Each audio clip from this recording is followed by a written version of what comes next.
if you want to level up where you are at any level of leadership, you have to practice the skill of disappointing people. If you are always nice, if you're always people-pleasing, it's not going to get you very far. Disappointing is a matter of growth. If you are always afraid of disappointing people, one, that means you don't find that they're emotionally strong enough for it.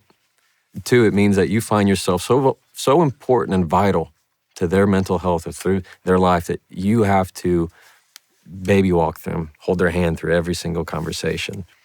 The clarity comes from being very direct with your words. You can still connect with them. Like my dad would say, if I had something that was bothering me and I didn't like what he said, I disagreed with what he had said, he'd say, well, you don't have to like it. You just need to understand it.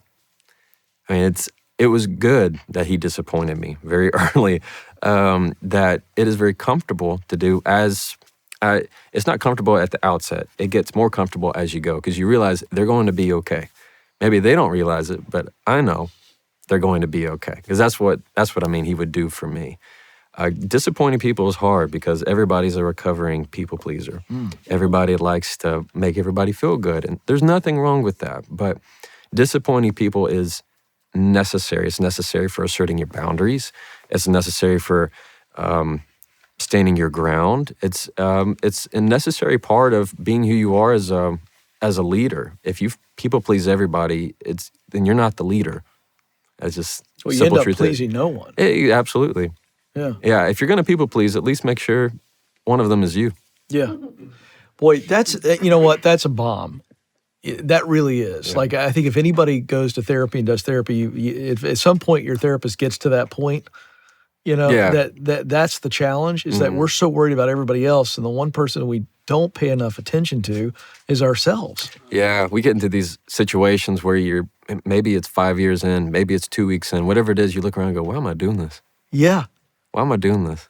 Why did I say yes to this? Yeah, this is exhausting. But sometimes it takes the failures to find your way to learn. Yeah. I mean, it's going to just be part of it. But what I like, saying no to somebody is very difficult for people.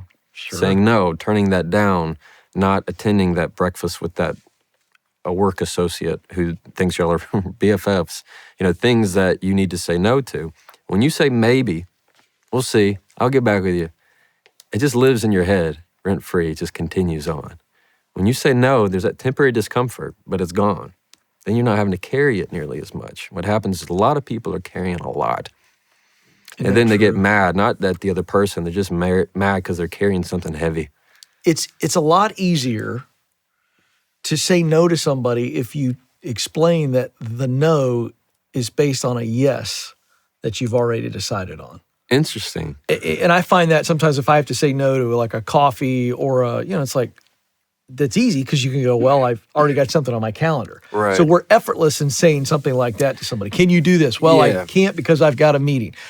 That's effortless. But Yeah. then when it gets personal, curious to know your thoughts on that idea. Yeah. So disappointing people and saying no, very interrelated. I have a formula that I teach on how to say no to certain things. And maybe you need to turn down let's say it's turning down an invitation. Here's where it goes wrong. Where you say, thank you. You lead with gratitude first. Say, thank you, but. Oh, I'd love to. That sounds so wonderful, but I can't.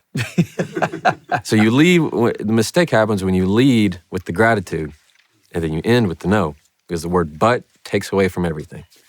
I love you, but no, you don't. Oh, this is great. I think this is wonderful. This is the best thing ever. But what I'd love to see is it dismisses it. That's it puts really it down. good, yeah. With the word but has a way of deleting what you just said before it. So what you do is you flip it. Start with the no first, then end with gratitude. So when somebody says, invite you to something, say, I can't. That sounds wonderful. Thank you for inviting me. And if you want to end with kindness. I've heard that's a great place. Let me know how it is. But when you end it with the no, often people will ask for like a justification. Oh, why not? When you say, no, I can't. No, I'd love to, but I can't. It's kind of this expectation of, they're like, do you mean ask how you are or why you can't? Because some people are wanting them to ask. Or they give bad justifications. I'd love to, but I got to walk my cat, and I got this thing on the thermostat that it gets, Right. Yeah, and you come up with these very poor justifications that they go so long that the other person's like, you could have just said no. I know you're not telling me the truth. Yeah. But if you're very, again, direct, clarity is kind. I can't make it. Thank you so much for inviting me. I've heard it's great. Hope it's a wonderful time. Yeah. Then that's it. Now you don't have to give any kind of justification. And now you don't have to take away the gratitude. Thank you so much for thinking of me. You mean that.